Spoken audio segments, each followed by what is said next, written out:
Magandang araw mga kaibigan. Nako mga kaibigan, mainit itong pag-uusapan natin. Sa wakas, President Marcos, Castro, bueneltahan si Manong Chavit at Sara Duterte nagulantang sa report ng COA. Matapos ang paghahamon at paninira umano ni former Governor Chavit Singson kay Pangulong Marcos at Yusek Claire Castro, abay heto at bueneltahan ang patutsada ni Manong Chavit. Samantala, sa pinakahuling ulat ng Commission on Audit o COA, binanggit ng mga state auditors ang ilang kaso kung saan wala ang mga voucher program beneficiaries tuwing may monitoring visit na walang sapat na paliwanag mula sa mga opisyal ng paaralan mula sa school year 2022 hanggang 2024. Panahon po yan ni dating DepEd Secretary Sara Duterte. May mga kaso rin ang mga ghost students na di umano'y naka-enroll ngunit wala naman ang presensya ng pagpasok sa mga klase. Nako, abangan nyo yan. Yan ang pag-uusapan natin. Pero bagong lahat, paki-like muna ating video, paki-share na din po at subscribe na po kayo sa ating channel. Unahin na muna natin ito mga kaibigan.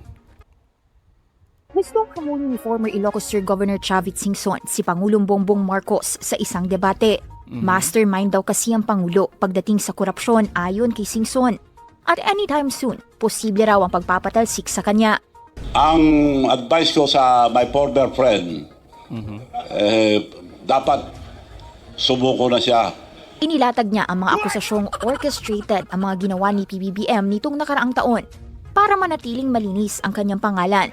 Pero nang pumutok daw ang flood control scandal sa 2025, hindi naman daw idinawit ni PBBM ang di umano'y tunay na sangkot. Humarap na noon si former Speaker Martin Romualdez sa ICI at bahagi siya ng pinakakasuhan sa Ombudsman. Una nang ibinahagi ni Singson na talamak daw ang tila maanumalyang proyekto sa Ilocos Region. Hindi lang si PBBM ang inatake ni Singson.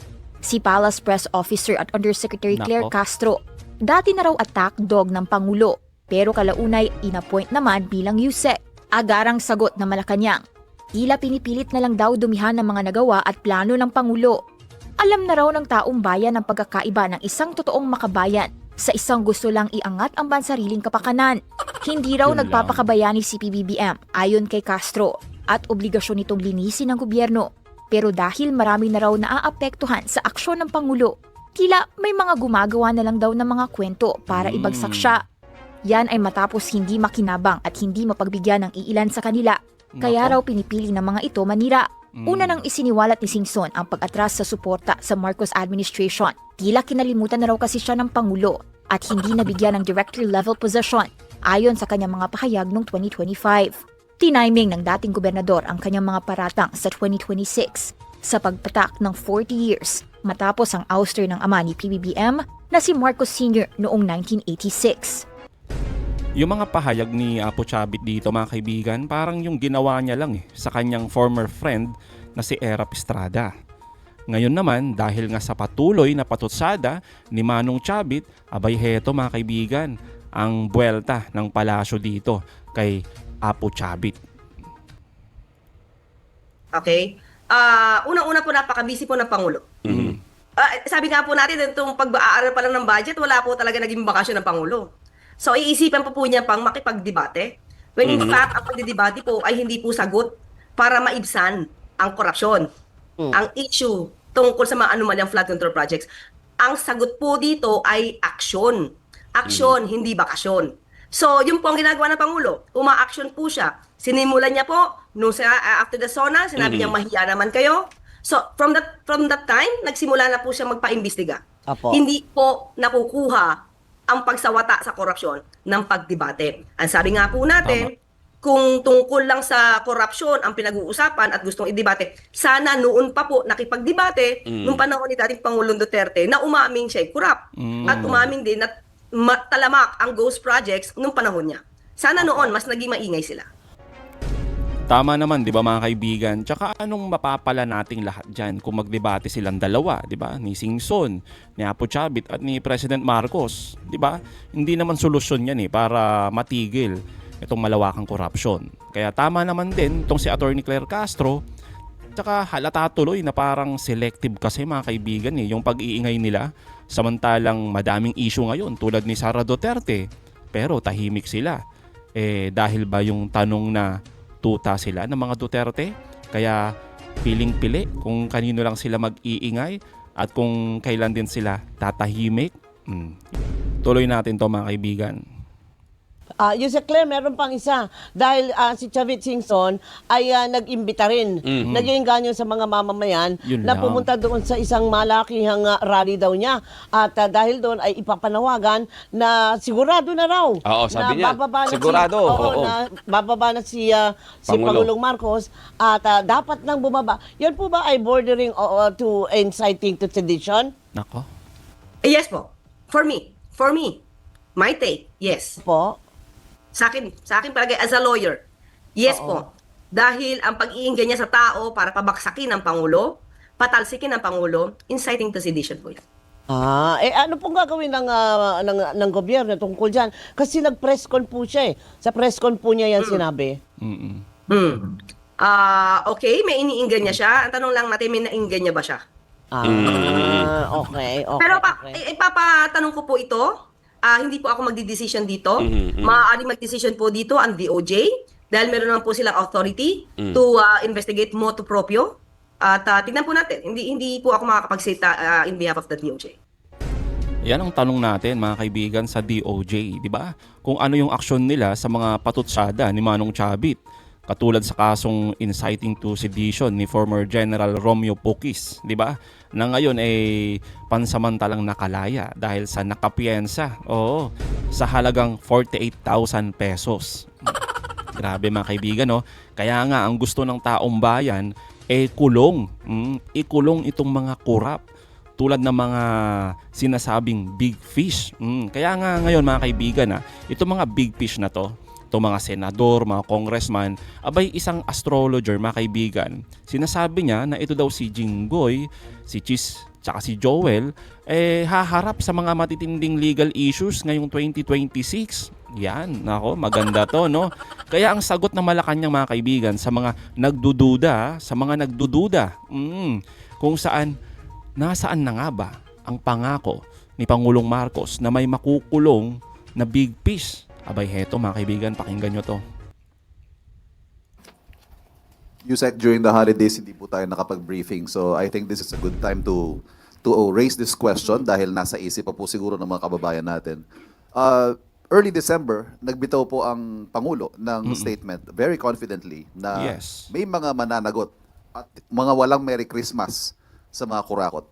Lumipas po ang Pasko, ang nakakulong si Sara Diskaya. Oh. Ano ho ang tugon ng Big Pangulo fish yun. dito na hindi ho yata nangyari yung kanyang ipinangako may mga walang Merry Christmas?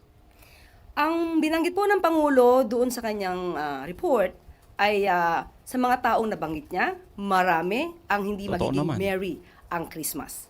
Wala naman siyang binanggit kung sino ang pangalan. Pero tandaan natin, sa higit na 4 na buwan, may mga nakulong, may mga warrants of arrest na na-issue, may mga nagtago, mayroong nakikipag-usap at nagsisettle at ibinibigay, rather restitution. Yes. Isinusole ang karamihan sa kanilang mga kickbacks na hindi naganap, never nangyari sa anumang administrasyon. Sa administrasyon lang po ni Pangulong Marcos nangyayari ang mga ito. Pag sabi po niya na mayroong mga taong hindi magiging merry ang Christmas, yung mga nakulong po, definitely, hindi naging merry ang Christmas. Pero hindi pa naman po natatapos ito. Kung meron pang inaabangan ng mga tao, meron din pong inaabangan ng Pangulo. Hinintay din po ang Pangulo ang mabilis ang resolusyon na magbumula sa Ombudsman at sa DOJ. Kung lahat na maaaring sangkot ay matibay ang ebidensya at yun naman ang gusto ng Pangulo, due process ay inoobserba, hindi pa po natatapos ang termino ng Pangulo. Marami pa po ang mangyayari at magaganap. Yun naman ang mahalaga di ba mga kaibigan? Sumunod sa due process. Hindi pwede yung bira lang ng bira tapos sa huli makakalaya din pala. Di po ba? Ayaw natin ng ganun Tsaka totoo naman, nung panahon ni Duterte, walang nakulong na korap. Kahit pa, aminado si dating Pangulong Duterte na maraming korap nung panahon niya. Tapos mga kaibigan, ang daming nagrereklamo ngayon, sabay atat na atat. Itong mga atat na to, itong mga makadilis lang di ba? Sinasakyan. Pero pag tatanungin, At kung papasagutin sana yung kanilang amo, abay tahimik naman sila, 'di ba? Ayaw nila ng due process, ayaw nila ng accountability. Tsaka kung gusto ninyo mga kaibigan na may makulong agad, abay ang kalampagin ninyo si Ombudsman Rimulya. Oh, 'di ba? Di ba? Totoo naman eh. Siya yung nangako na December 15 hanggang 16 daw, may makukulong na senador at congressman. Di po ba? Hindi naman pinangako ni ni Pangulong Marcos. Bastang sinasabi niya, etong mga korap na to, hindi magiging merry ang Pasko. Oh, nangyari naman. Isa na nga dyan, yung mga Diskaya. Oh, talagang hindi naging merry yung Pasko ng mag-asawang Diskaya. Pero yung mga senador, congressman, mga kaibigan, abay, abangan natin. Sinasabi nga itong 2026 talagang bangungot na taon nito sa mga senador at mga congressman na sangkot dito sa malawakang korupsyon. Tuloy natin to mga kaibigan.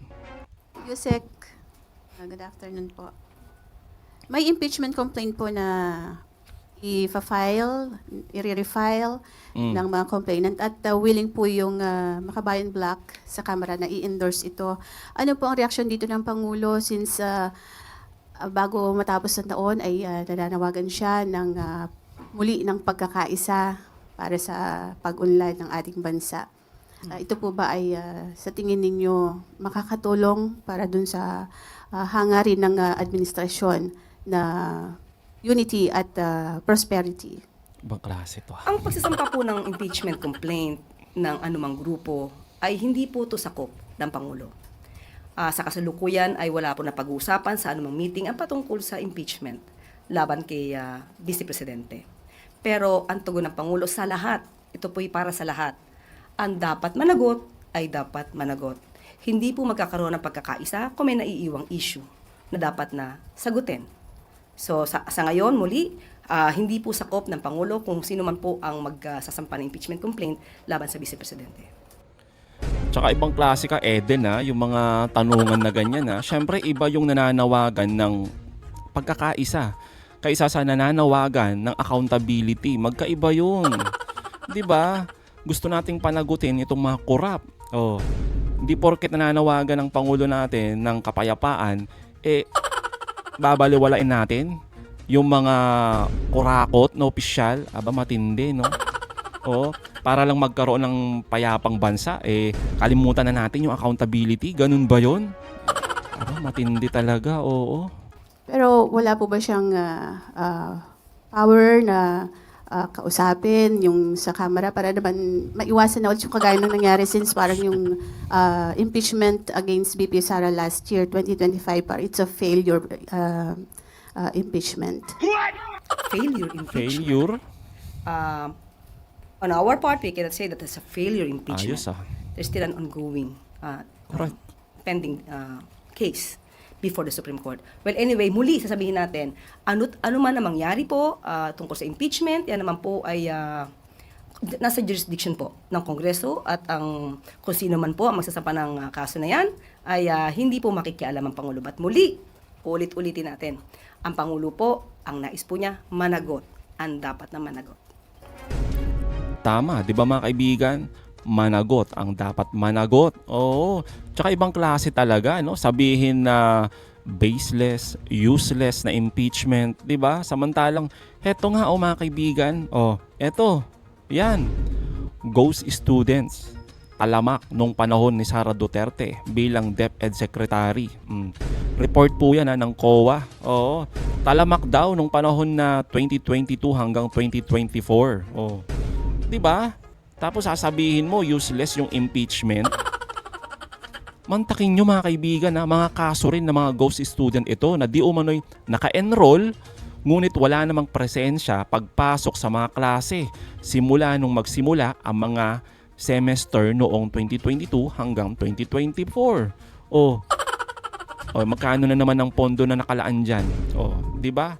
Nawala na naman at hindi na naman masasagot dahil puro no comment yung idol nila. Ay, nako talaga, Tapos kung makapagbida itong mga makadilis, ang taas daw ni Sara Duterte sa survey. Kaya yung impeachment, abay gawa-gawa lang daw para siraan ang kanilang idol. Ang tanong kasi, Saan nga ba ginawa yung survey na yan? Oo, itong mga survey firm na ito, no? Para masabi na ang taas ni Sara Duterte habang tambak siya ng issue ng korupsyon, tapos ano pa, pagbabanta. Oh, tapos halos isang taon na sa ibang bansa siya. Tapos top performer na official pa rin ng gobyerno, yung laging wala sa Pilipinas. Ang tindi, no? Ibang klase talaga ng mga survey firm.